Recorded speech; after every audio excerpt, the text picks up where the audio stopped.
Assalamualaikum warahmatullahi wabarakatuh. Berjumpa kembali di channel YouTube Giant Print.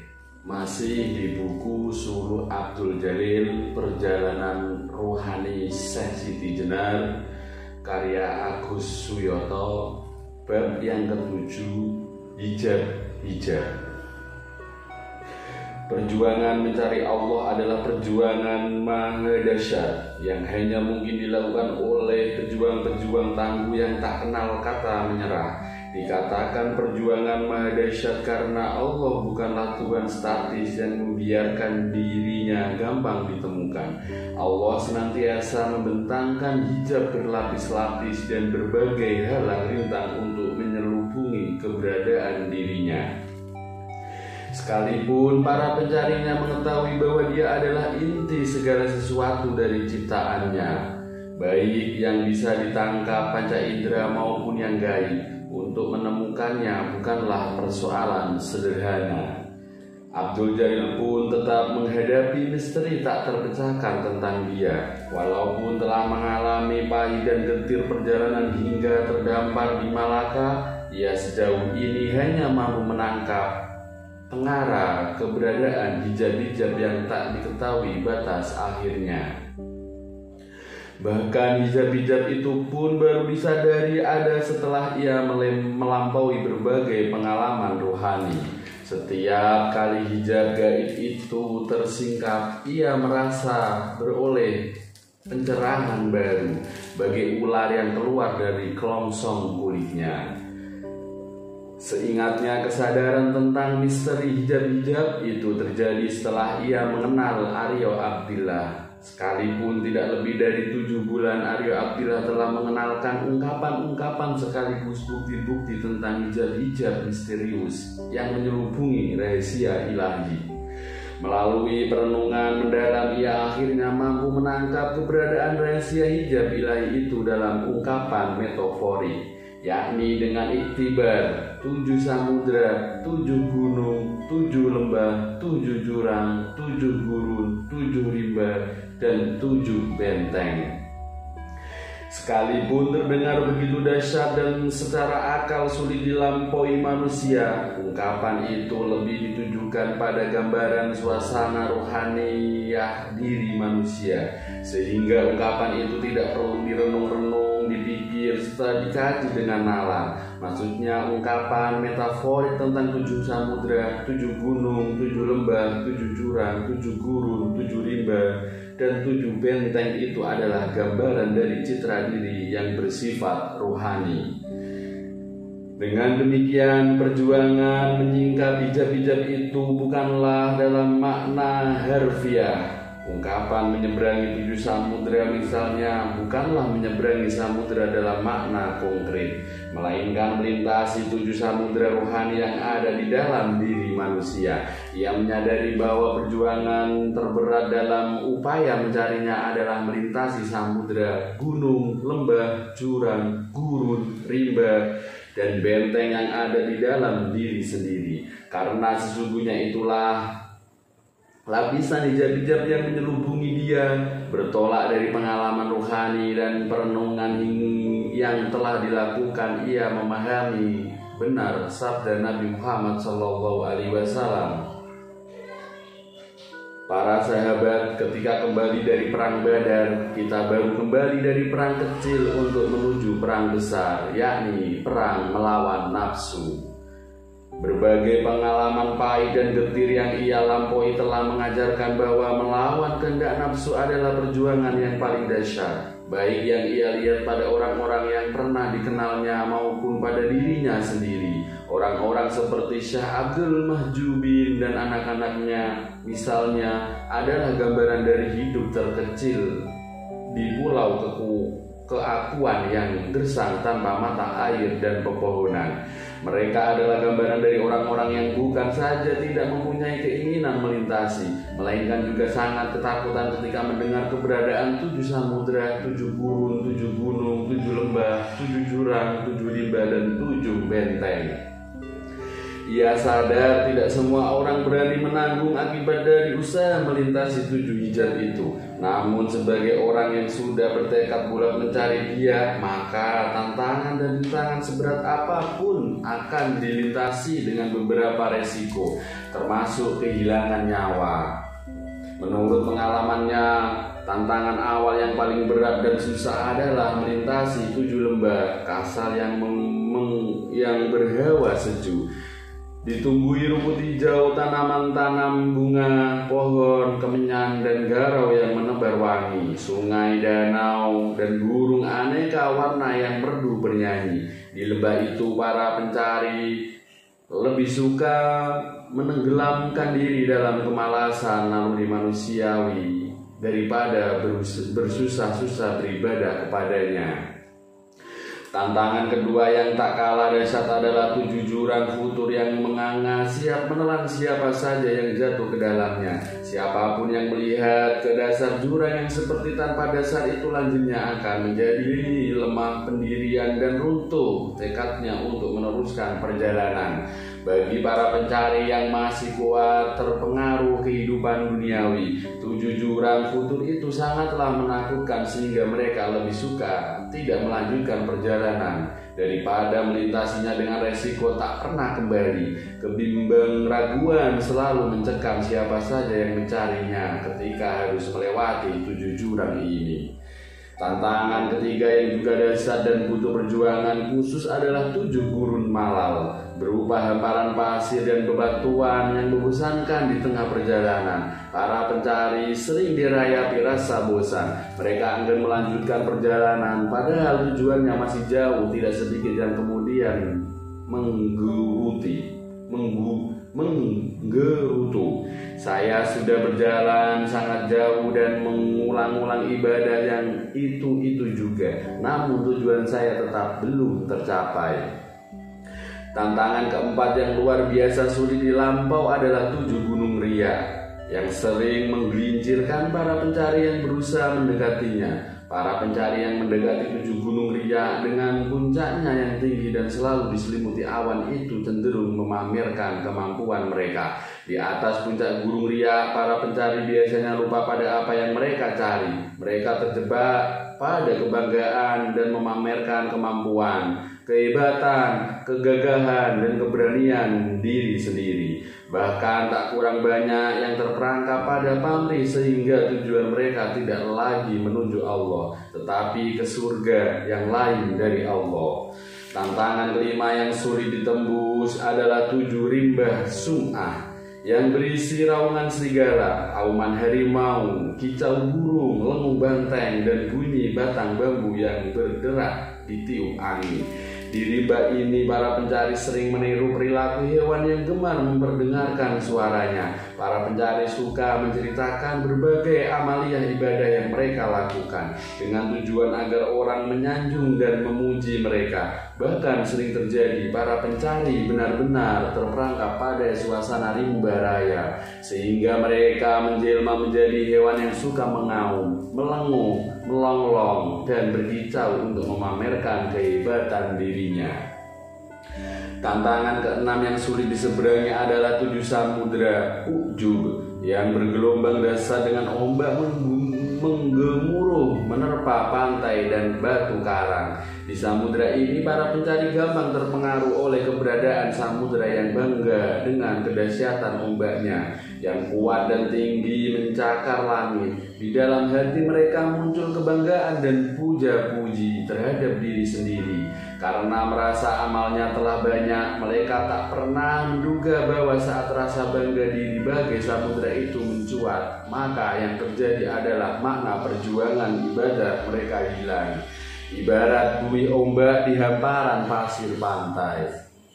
Tantangan ketujuh yang sulit ditaklukkan adalah 7 banteng Hajbun yang berdinding tinggi dengan tombak kokoh dihiasi ukiran-ukiran dan hiasan indah. Banteng-banteng itu dihuni oleh warga yang hidup dalam kemakmuran dan kelimpahan rezeki. Para pencari yang melintasi ketujuh banteng ini biasanya terpesona oleh keindahan arsitektur dan kemakmuran para penghuninya. Para pencari yang terpesona ini tak jarang terjebak mengaku bahwa benteng-benteng itu adalah miliknya dan merekalah yang membangunnya. Para pencari yang demikian tak menyadari bahwa saat mereka mengakui keindahan amaliyah ibadahnya, maka saat itu pula banteng-banteng itu menjadi pasir yang luruh tertiup angin.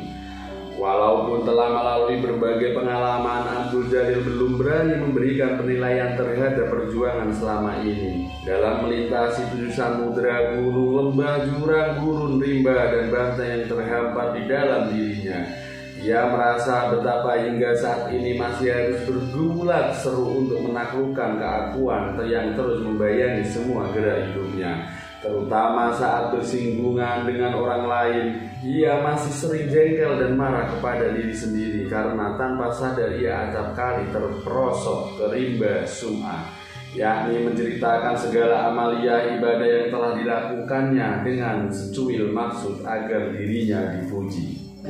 Dengan menumpang kapal dagang milik saudagar keturunan Arab Melayu bernama Ahmad Mubasyarah At-Tawallud, Abdul Jalil pergi menuju kota pelabuhan Basrah untuk kemudian melanjutkan perjalanan ke Baghdad.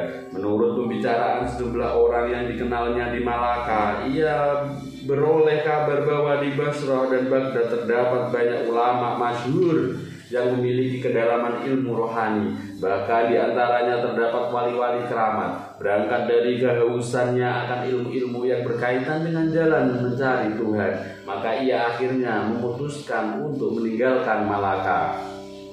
Ahmad Mubasyarah At-Tawallud adalah laki-laki gagah berusia sekitar 45 tahun. Kulitnya coklat kemerahan, hidungnya mancung, kumisnya lebat, sekepal janggut dibiarkan menggantung di dagunya.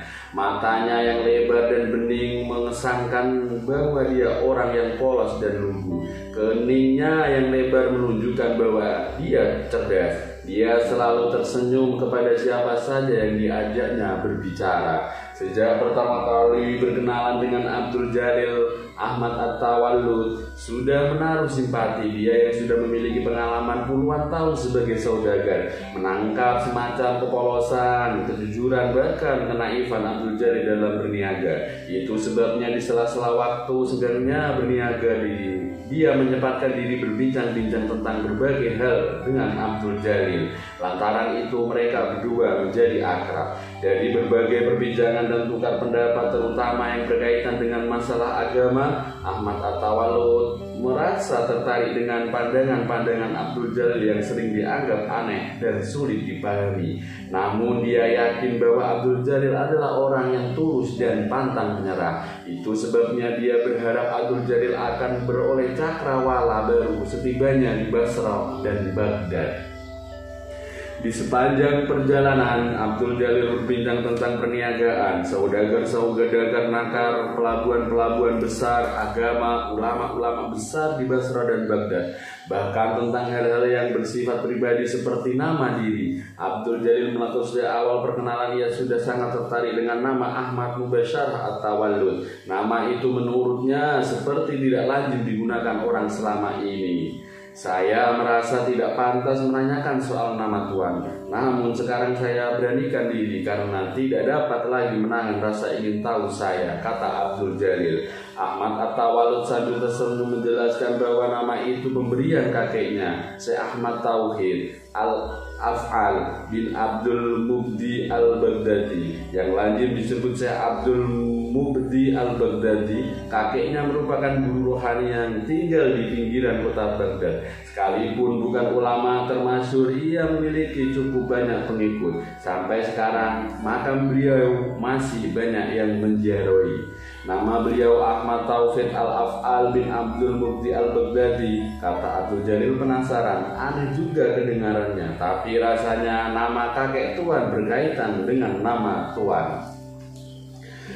Benarlah apa yang Tuan katakan itu, kata Ahmad At-Tawalud. Nama saya memang berkaitan dengan nama kakek saya. Sepekan sebelum beliau wafat saat usia saya 40 tahun, beliau menjelaskan arti nama saya sekaligus kaitannya dengan nama beliau. Apakah nama Tuan dan nama kakek Tuan berkaitan dengan pengesaan Allah, tauhid? Tetap begitu Tuan Abdul Jalil. Menurut kakek nama beliau mengandung makna keesaan, af'al aliyah. Maksudnya segala sesuatu yang terjadi di dalam alam semesta ini pada hakikatnya adalah af'al, perbuatan Allah. Berbagai hal yang dinilai baik maupun buruk pada hakikatnya adalah dari Allah. Jadi keliru dan sesat pandangan yang mengatakan bahwa yang baik dari Allah dan yang buruk dari selain Allah. Jelasnya makna keesaan af'al Allah pada nama kakek dijabarkan di dalam namaku, yakni Mubasyarah, terpadu, dan At-Tawalud, terlahir. Lanjutnya, makna af'al Allah harus dipahami dari dalam dan dari luar diri. Saat manusia menggoreskan pena misalnya, disitulah terjadi perpaduan dua kemampuan kodrat yang dipancarkan oleh Allah kepada makhluknya, yakni kemampuan kodrat di gerak tangan dan kemampuan kodrat di gerak pena.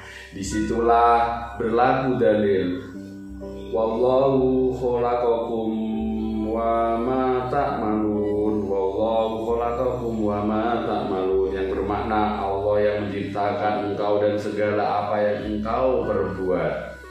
Inilah makna mubasyarah.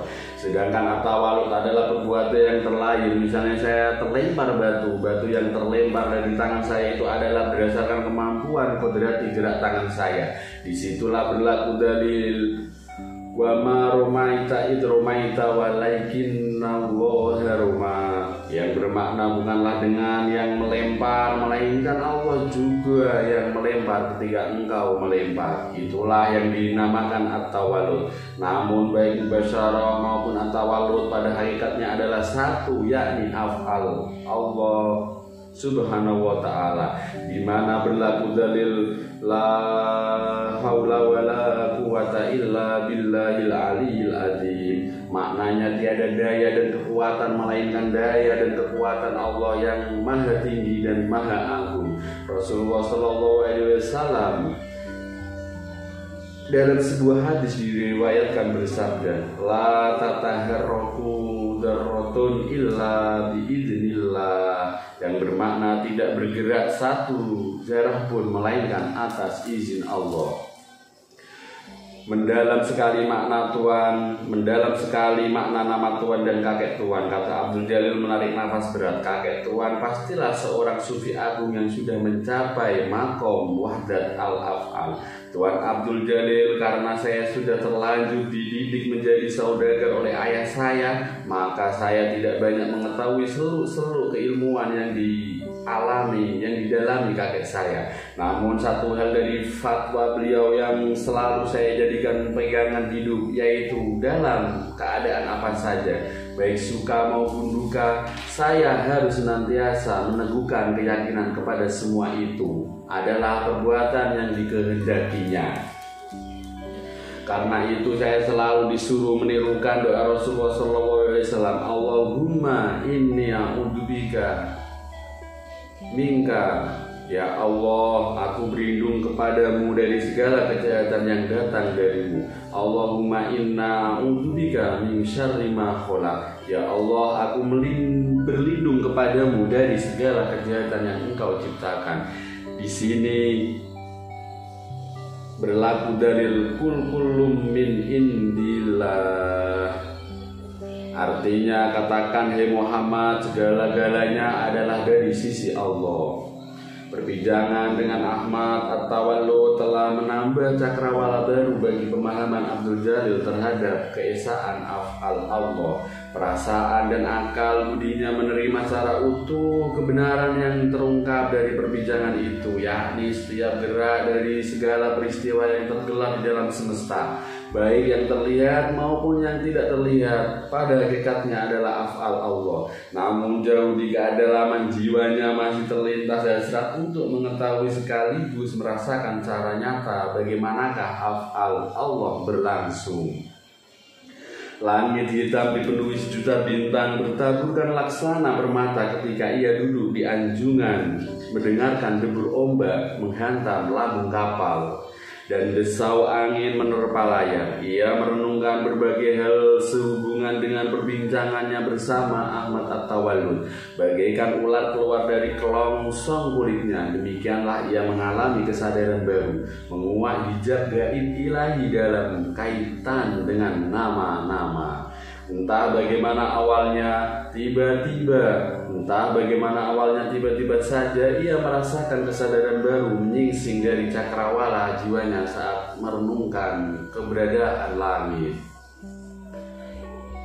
Bintang gemintang laut, kapal, layar, perbincangan dengan Ahmad At-Tawallud, Bandar Malaka, Palembang, Caruban, Pakuan, orang-orang yang dikenalnya. Dan dirinya sendiri ia menangkap makna bahwa segala apa yang telah dilihat dan dikenalnya selama ini pada hakikatnya adalah tidak ada. Semua yang maujud menjadi ada karena memiliki nama, dan nama-nama itu sendiri jika dicari akarnya justru tidak ada. Nama-nama ada karena disepakati ada. Tentang negeri Galuh misalnya, jika dicari benar di manakah tempat yang bernama Galuh, pastilah tidak ada. Yang adanya lah kumpulan desa dan kota seperti Caruban, Pasambangan, Babatan, Giri Amparan Jati, Kawali, Raja Galuh, Palimanan, Sindang Laut, Tegal Alang-alang, Gegesik dan Talaga. Desa-desa dan kota-kota itu pun jika dicari letak pastinya juga tidak akan ada. Yang adanya kumpulan rumah, bangunan, pasar, dan kedai perniagaan. Begitu juga dengan rumah, bangunan, pasar, dan kedai sungguhnya hanya nama karena yang disebut rumah, bangunan, pasar, dan kedai adalah kumpulan dari bagai yang disebut pintu, jendela, kusen, atap, genteng, usuk, dan reng. Ia merenungkan pula tentang keberadaan kapal yang ditumpanginya. Ternyata ia tidak menemukan satupun tempat di kapal itu yang bernama kapal. Kapal menjadi ada karena ia terdiri atas bagian-bagian yakni lambung, geladak, tiang, layar, anjungan, kemudi, jangkar, dan tali. Layar pun jika direnungkan ternyata tidak ada. Layar ada karena sebutan. Sejatinya layar ada karena terbentuk dari tiang, kain, dan tali temali. Sedang kain layar pun hakikatnya tidak ada. Yang ada adalah jalinan benang. Benang pun kalau diurai adalah kumpulan serat. Ia kemudian merenungkan keberadaan dirinya seorang manusia yang disebut dengan nama Abdul Jalil. Di manakah Abdul Jalil yang sejati bersemayam? Fakta menunjukkan bahwa yang ada pada tubuh fisiknya tidak ada yang bernama Abdul Jalil. Yang ada adalah kumpulan dari tangan, kaki, kepala, dada, perut, bahu, dan pinggang. Kepala pun pada hakikatnya tidak ada karena yang ada adalah bagian-bagian dari kepala yang disebut kening, telinga, mata, mulut, hidung, dagu, rahang, gigi, rambut, alis, kumis, janggut, dan sebagainya. Lalu di bagian tubuh manakah Abdul Jalil berada? Demikianlah menurut perenungannya bahwa segala sesuatu yang tergelar di dalam alam semesta ini pada dasarnya hanya nama-nama yang disepakati keberadaannya. Meski hakikat sejatinya nama-nama itu adalah karena disepakati ada. Tiba-tiba ia teringat ucapan Arif Abdillah yang selama ini masih sulit dipahami. Jika engkau melihat dengan matamu dan kemudian engkau melihat dengan mata hatimu, maka segala nama apapun juga pada hakikatnya akan kembali kepada sumbernya yang satu, yakni dia yang wujud dari segala yang maujud, dia inti dari segala nama. Mengingat ucapan Arif Abdillah, ada kilatan di kabulnya yang langsung menyambar benaknya, dan kelihatan itu adalah kilasan gambaran dari munculnya nama Az-Zahir dari wujud. Ia tersentak kaget pada apakah segala sesuatu yang tergelar di dalam semesta yang dapat dilihat dengan nama mata indriawi adalah pengejawaan tahan dari Az-Zahir. Jika memang demikian adanya, berarti di balik segala yang maujud, yang zahir, ini mesti ada yang batin, dan al-batin adalah nama Allah juga. Saat ia tengah membolak-balik, mengaitkan, menghubungkan dan menjalin makna az-zahir dan al-batin untuk memahami keberadaan yang maujud dan yang wujud, ia dikejutkan oleh kehadiran Ahmad At-Tawalud yang sudah berada di belakangnya sambil terbatuk-batuk. Tanpa hujan, tanpa angin, dia berkata, "Dulu sewaktu saya menikmati keheningan malam hingga taburan bintang laksana permata, kakek mengingatkan agar saya tidak terjebak ke dalam pesona yang maujud. Beliau saat itu meminta saya agar selalu mengingat dan memahami firman-Nya, fa'ainama tawallu fasamma wajhullah. Namun sampai sekarang saya tetap belum bisa memahami maknanya." Mendengar ucapan Ahmad At-Tawalud, Abdul Jalil merasakan hijab yang menyelubungi kesadarannya tersingkap lebar. Ia menangkap kebenaran di dalam az-zahir dan al-batin. Dalam kaitan dengan keberadaan segala ciptaan, dia adalah kenyataan dari segala sesuatu yang tersembunyi. Dan bersama itu pula rasa ingin tahunya tentang Syekh Abdul Mubdi Al-Baghdadi semakin kuat. "Tuan, apakah kakek Tuan mencatat perjalanan-perjalanan ruhani yang diberikannya? Ataukah beliau memiliki murid-murid pengganti? Beliau ada mencatat beberapa ajaran yang tidak saya mengerti," kata Ahmad At-Tawalud. "Namun sejumlah buku tulisan para sufi termasyhur yang dimiliki kakek sampai sekarang masih saya simpan dengan baik. Soal murid-murid kakek, satu pun saya tidak tahu yang simpati. Mereka saling merebut jabatan mursyid. Mereka saling mengaku bahwa merekalah pewaris ruhani kakek. Saat saya tahu persis hati mereka jahat dan pikiran mereka butuh pamrih duniawi. Jika Tuan berkenan, saya ingin sekali mempelajari kitab-kitab peninggalan kakek Tuan. Saya yakin kitab-kitab itu adalah khasanah perbendaharaan yang tak ternilai." Abdul Jalil memohon. "Tapi Tuan Abdul Jalil, kitab-kitab itu adalah kitab-kitab besar yang tidak sembarang orang bisa mempelajari. Apakah Tuan bisa membaca dan memahami istrinya? Saya sendiri setelah membuka beberapa bagian sudah merasa tidak sanggup melanjutkan." "Tuan," kata Abdul Jalil tersenyum, "sekalipun Tuan mengenal saya sebagai saudagar, perlu Tuan ketahui bahwa sejak kecil saya dididik di Padepokan Giri Amparan Jati di bawah asuhan kakek sepupu saya, Syekh Datuk Kafi. Saya sudah menguasai nahwu, shorof, dan balaghah. Saya juga sudah paham tentang ilmu tafsir, mutola'ah, hadis, usul, fikih, dan mantek. Jadi insya Allah saya akan mampu mempelajari kitab-kitab peninggalan kakek Tuan. Jika demikian, silakan Tuan mempelajari. Saya senang jika ada yang bisa memanfaatkan kitab-kitab warisan kakek saya, terutama orang-orang seperti Tuan yang pandai menyembunyikan keahlian agama." "Tuan terlalu memuji."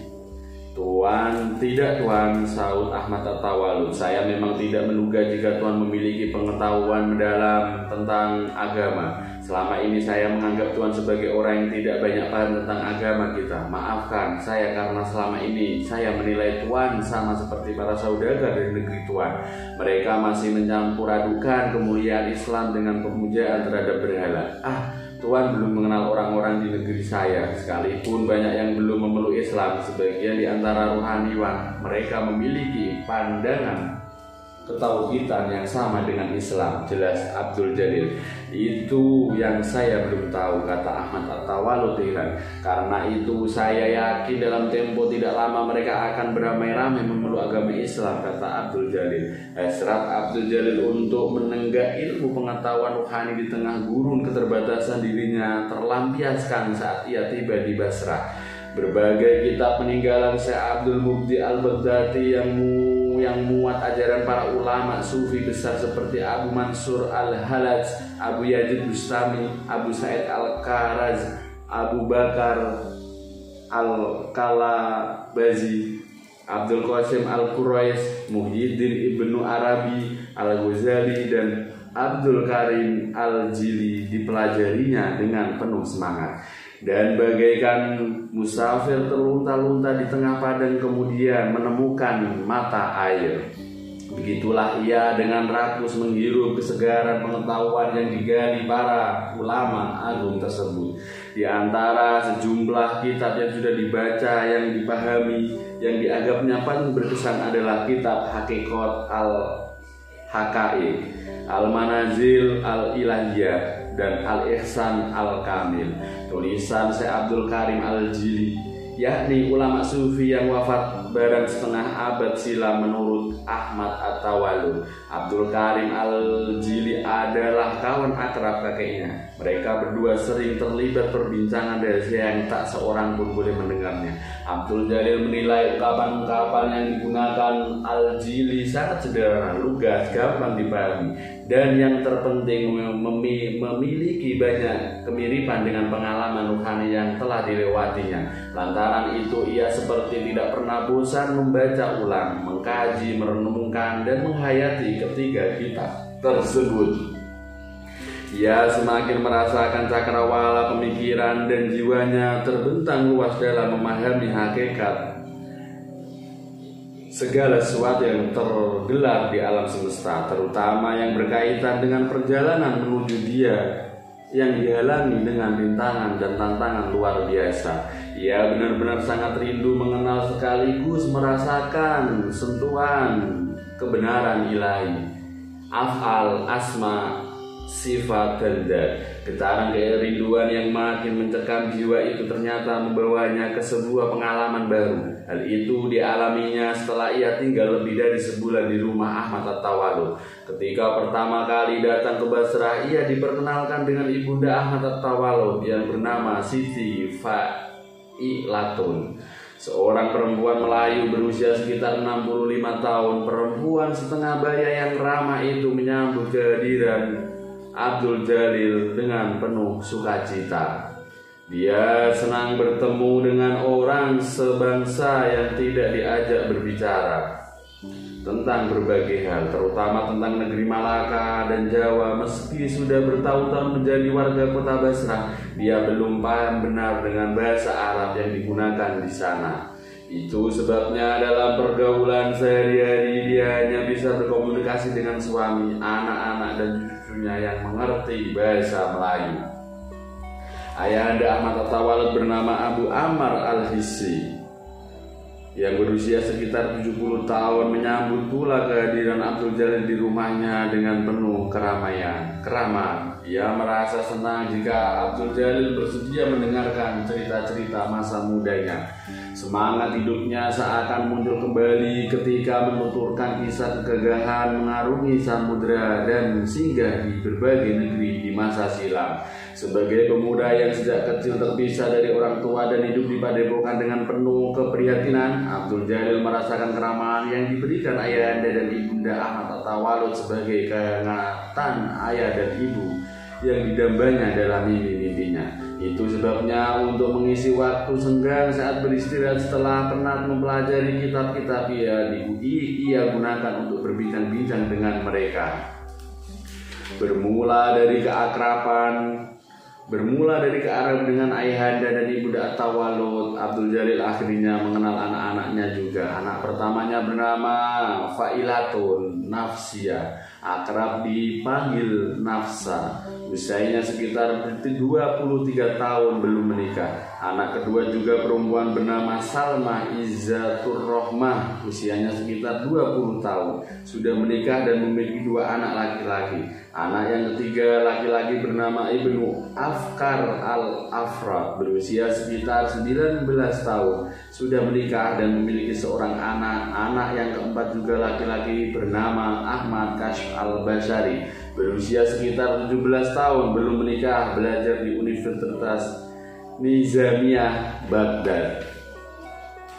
Suatu saat Siti Fa'ilatun menceritakan tentang Nafsa, cucunya kesayangan yang dianggap bernasib malang karena sampai memasuki usia 23 bulan juga belum menikah. Abdul Jalil menduga anak sulung sahabatnya itu tentulah berwajah jelek dan berperangi buruk. Namun saat kali pertama ia melihat mata Nafsa yang bulat dan lebar serta ditumbuhi bulu-bulu panjang yang lebat, ia langsung membayangkan bahwa wajah di balik cadar itu pastilah memancar kecantikan bidadari.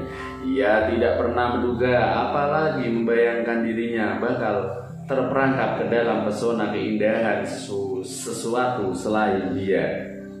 Ia yang sepanjang perjalanan rohaninya selalu berusaha menghindari hal-hal duniawi, kini menghadapi persoalan besar yang sebelumnya tidak pernah ia bayangkan di dalam dibayangkan dan impikan. Sebelumnya ia selalu berhasil mengusir berbagai bayangan bendawi yang memasuki alam pikiran dan mahligai jiwanya. Kini setelah melihat mata Nafsa yang indah dan bercahaya seperti kilauan bintang, ia rasakan perubahan besar menjadi pada dirinya. Citra keindahan mata Nafsa tiba-tiba saja sering memasuki ingatannya saat ia sholat, dzikir, tafakur, membaca buku, makan, minum, bahkan saat mengambil wudhu dan terutama menjelang tidur. Abdul Jalil heran dengan perubahan dirinya. Bagaimana mungkin ia yang selama ini selalu tenang menghadapi berbagai halangan dan rintangan kehidupan, tiba-tiba saja sering dicekam resah dan gelisah. Rasa itu baru mereka ketika ia melihat atau sekedar membicarakan ini dan itu tentang Nafsa. Ia merasakan betapa jiwanya mendadak terbang ke angkasa laksana elang yang kesunyian, menjerit dalam kepahitan jiwa yang mendamba kehadiran yang sang betina. Nafsa adalah perempuan pertama yang keindahan matanya telah membawa kesadaran Abdul Jalil ke taman asmara yang penuh bunga mewangi dan rerumputan haru. Keindahannya telah membius kesadaran Abdul Jalil ke dunia asing yang sebelumnya tak pernah dirasakan dan dikenalnya. Ia melihat pelangi membentang di dalam pancaran mata Nafsa. Cahayanya yang berwarna-warni memasuki relung-relung jiwa. Sadar bahwa dirinya sedang terperangkap dalam pesona yang selain dia. Abdul Jalil berusaha untuk menghapus citra Nafsa dari pikiran dan perasaannya dengan berbagai cara. Pesona itu telah mengganggu perjalanan ruhaninya. Namun laksana matahari terbit di ufuk timur setiap pagi, begitulah citra keindahan Nafsa terbit di fajar kehidupannya, menyinari kegelapan jiwa dan mengusir embun dingin dengan kehangatan cinta jiwanya. Tiba-tiba menjelma taman indah dengan kicau burung, dengung lebah, gemericik air sungai, desau angin goyang, bunga-bunga dan harum rebutan. Makin kuat ia berjuang menggalau keindahan Nafsa dari relung-relung ingatan dan mahligai jiwanya. Makin hanyut ia ke pusaran sungai kerinduan yang bermuara ke samudra cinta. Pikirannya terbang ke angkasa, melintasi awan khayalan, menggapai rembulan dan bintang gemintang, dan bagaikan burung patah sayap. Begitulah ia merasakan dirinya terkapar tanpa daya melihat khayalnya terbang ke angkasa, bermadu kasih dengan bayangan Nafsa bidadari jiwanya. Demikianlah buku Suluk Abdul Jalil, Perjalanan Ruhani Syekh Siti Jenar, karya Agus Suyoto, bab yang ke-7. Terima kasih telah menyaksikan channel YouTube Jai Emprit. Jangan lupa subscribe, like, komen, dan juga share videonya. Video selanjutnya bab yang ke-8, Kasyaf al-Mahjub. Terima kasih. Assalamualaikum warahmatullahi wabarakatuh.